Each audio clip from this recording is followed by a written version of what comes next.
Good afternoon, everybody.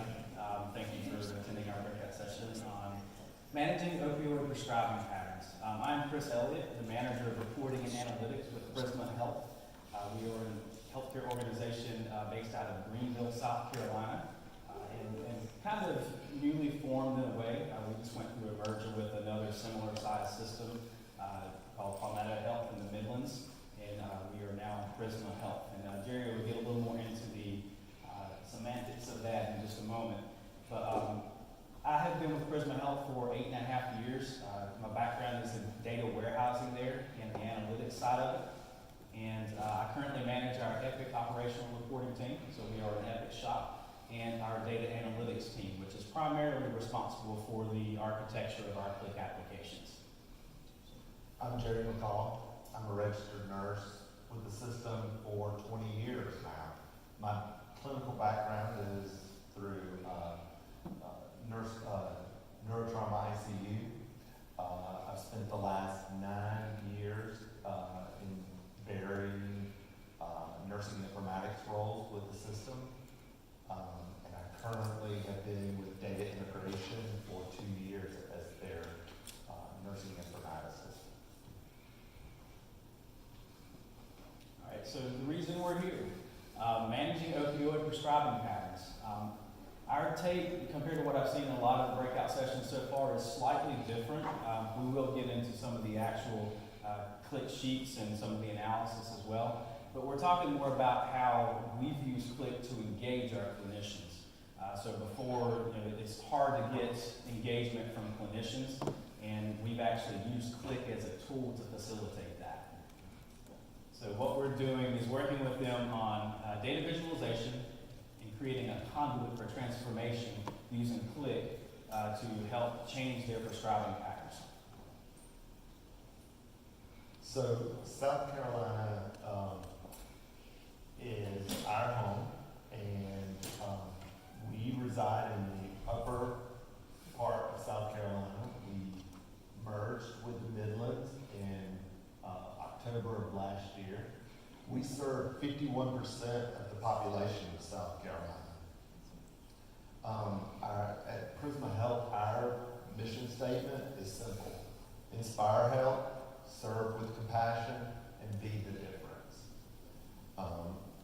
In the upstate, we have an Epic EMR installation that is 3 years old now. We are HIM Stage 7 certified for all our upstate hospitals. Our Epic installation is mature and rich with structured data. A little bit more about the size of our organization. We have 12 hospitals, 250 sites of care, 32,000 team members, 2 affiliated medical schools, 2 affiliated nursing schools, and 2 clinically integrated networks with 3,800 providers. All right, so a little bit about our journey with Click. We started on Click with a proof of concept back in October of 2017, where what we tried to do is, with our Click representatives, is build an app that we would actually take and hopefully become the productionalized app that we would have to start with going forward. Obviously, to say we went with Click as our vendor, and we haven't looked back since. So we actually implemented in January or February of 2018, and from there we took it and have created at this point very broad-based apps. And what we're looking to do is have something that spans the organization, that many different multidisciplinary people from different business functions can look at and get some of the answers that they need in a single place. So instead of taking it more operationally into a reporting type thing, we're doing the broad scale apps. Just a few examples of those are our quality and safety app, which we have a performance team that meets weekly, and they identified 12 KPIs that they wanted to monitor on a regular basis to mortality, readmissions, our infection rates, all kinds of information in that. And that is a single stop for our quality and nurses and everybody to look at how they're doing within the system for their quality.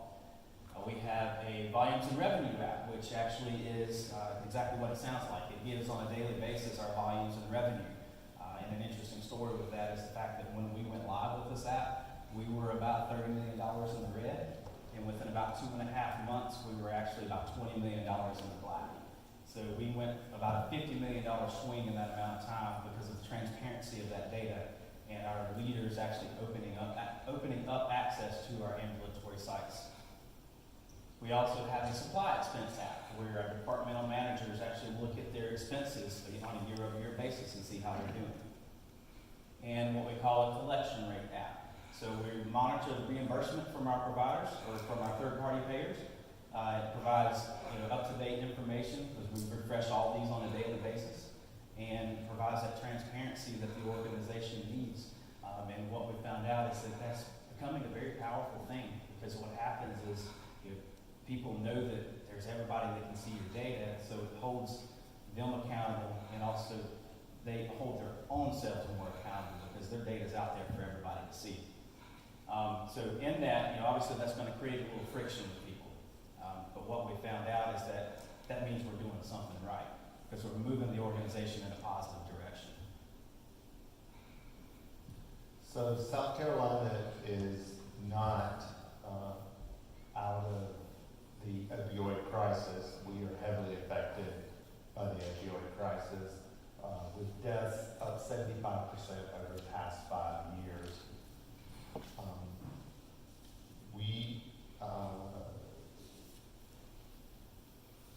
According to the map, the dark orange areas are the amount of opioid usage greater than 4.8%, and you can see it scattered across South Carolina. Our organization looks at opioid crisis as, if we don't take action, it could lead to negative public relations and risk to the organization as a whole.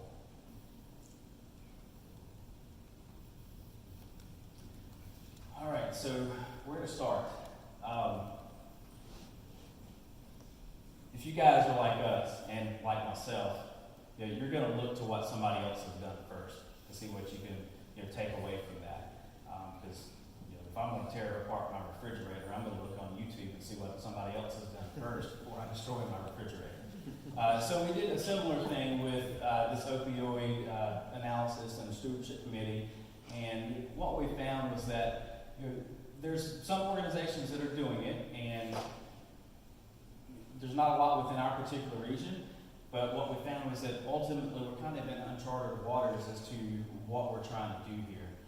And some of the research that we found, like this class report on opioid management perception from 2018, which is this image you see over here, actually shows that there's not a lot of organizations that are doing this in an effective way. There are some, as you can see by the 7 down there at the bottom out of this particular report, that are very good at it. But overall, the class research showed that most organizations rate themselves as novice to beginner. So what that left us is with a notion that, okay, we got to create something on our own here that is going to work for us, and obviously it's not going to work all the time. We'll have to step back and readjust as you find out things that don't work. But we had to ultimately reinvent the wheel. Our initial opioid engagement started with epic reporting within our anesthesia stewardship group. This group wanted to look at the prescribing patterns after targeted procedures. This effort focused on reducing opioid prescriptions for out-the-door targeted procedures.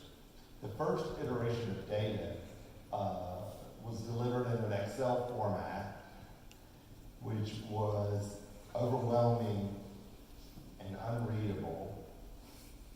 The data was not actionable, and frustration to the end users was apparent. Because they couldn't efficiently drill down to the desired granularity or easily identify identify trends. We require the assistance of a biostatistician to analyze the data for trends. However, this procedure-targeted project was a success and stimulated a broader scale to identify opportunities across our organization as a whole. The next step called for the formation of an opioid stewardship committee, which involved pharmacy, anesthesia, family practice, IT, and quality management.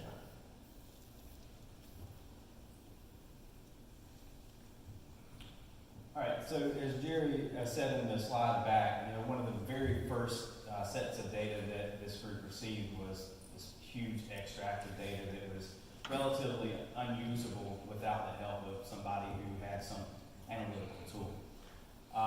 So what we did, our approach for this group, was that we used Click in the beginning as an exploration tool. So what we did was we created an app and just showed trends, min and max values, looked at the population of the fields. That way they could get a feel of what their data, or a feel for what their actual data looks like. So the source of that data was actually Caboodle. So we do have Caboodle Data Warehouse. And to this point, it had been relatively unproven in the organization. I'm sure there's a lot of Epic shops that probably, the way you customize leaves Caboodle kind of not completely useful because of the customization. We encountered that. And what we did with this group was, through this initial app and exploration, is we actually charged them with helping us validate the pharmacy data models within Caboodle. So they got an app that's going to work for them, and we got validation out of the Caboodle data mark through this engagement. So some of the things that were highlighted in this data discovery were the fact that start and stop dates for medications were not always popular. So this left us with the inability to actually calculate MMEs, or the morphine milligram equivalency, which is a way to normalize your opioids so that you're looking at them on an equal playing field, because of the start and stop dates not being populated. Another field that was left vastly unpopulated was the diagnosis description for the prescription. So this left the providers and the stewardship group with no context as to why this prescription was prescribed. So they had to go and have conversations and figure out why. From there, what we did is we actually worked with our application teams for Epic to create workflow enhancements. The clinicians were also involved in this effort, but what we did was have them create essentially what we call a hard stop, which is you cannot proceed through this workflow until you populate these particular fields. And that was something that this group pushed for, to be able to accurately track this information.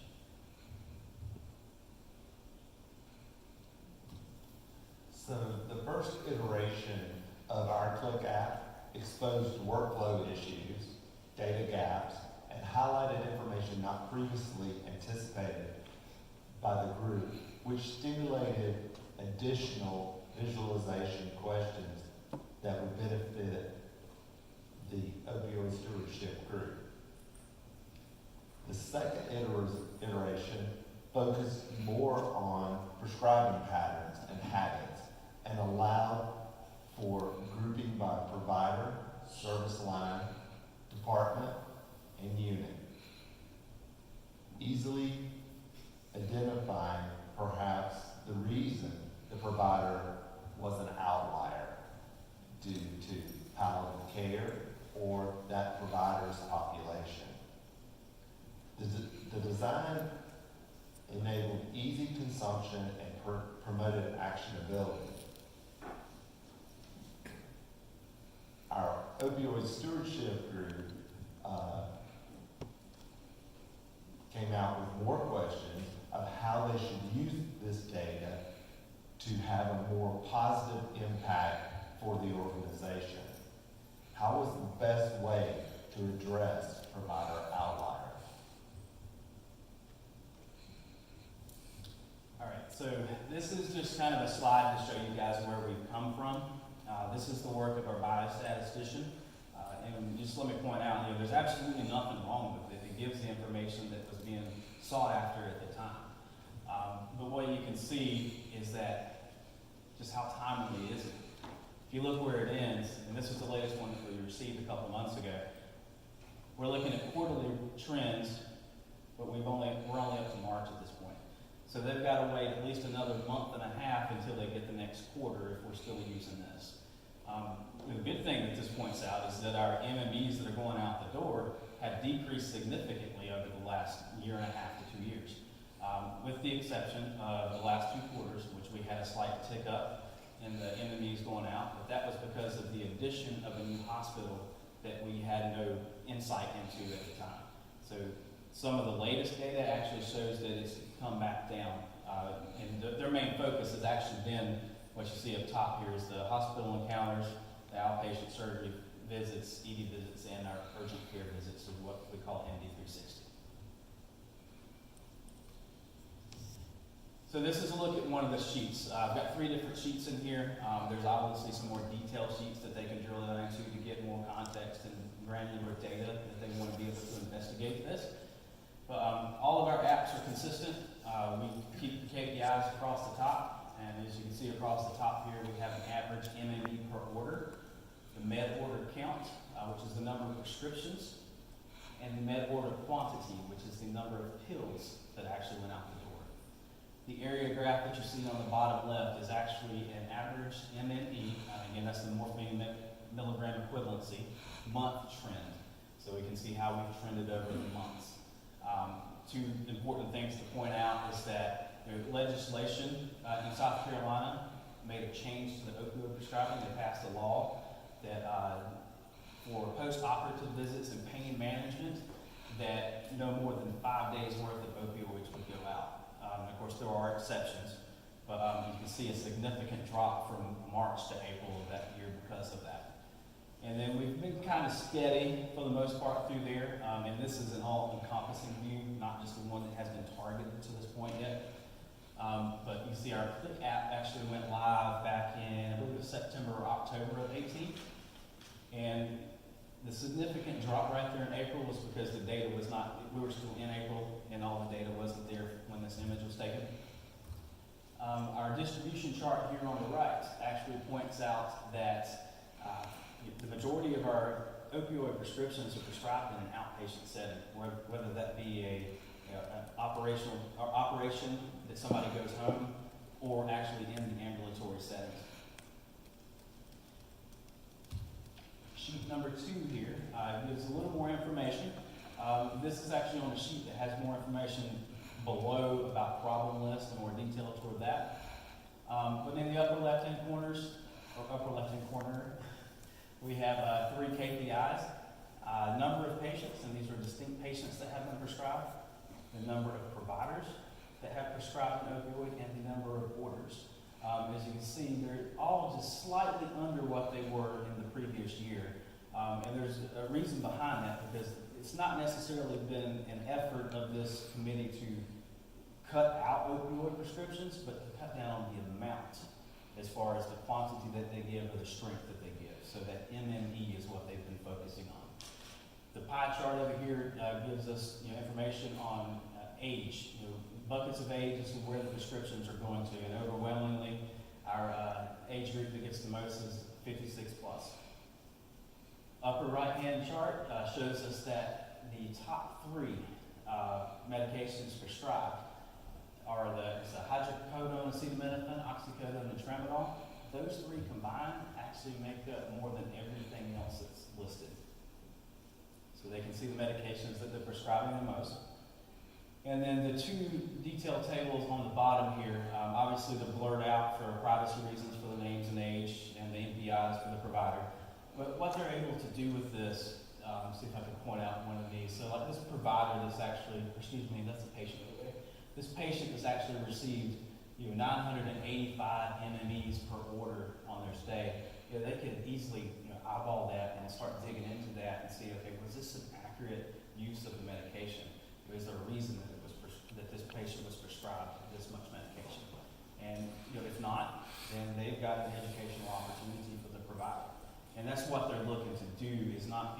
punitive with what they're doing, but provide education to providers, have a conversation, and there's obviously reasons here and there that you're going to have outliers like this.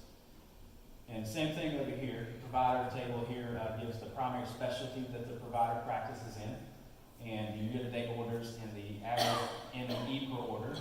And just like this guy right here, well above his peers. So they may want to dig into that.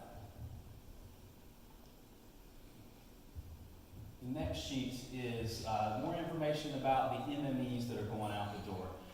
So year-to-date MMEs up top, as you can see, we've decreased the MMEs like I was talking about, not necessarily the actual number of prescriptions that are going out. And this is a prior year-to-date for the red, current is the blue. The year-to-date MME per order, and that's also decreased. And our year-to-date percentage of orders greater than 100 quantities for a prescription, and that has decreased significantly. The bottom left distribution chart here is who is ordering the most opioids. So on the y-axis there, you have these primary specialty, or the department specialty in this case, the year-to-date MMEs that have been prescribed, and a dot actually represents a provider. So that may be somebody we want to take a look at and see why they're so far out there. On the right-hand side is patients and their diagnoses or which of the patients and diagnoses receive the most opioids. Y-axis is obviously the diagnosis name with their year-to-date MMEs being the x-axis, and a dot here represents a patient.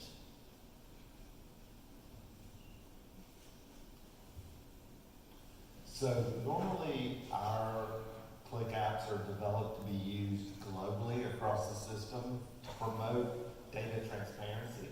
But given the sensitive nature of this data, it brought up concerns to the committee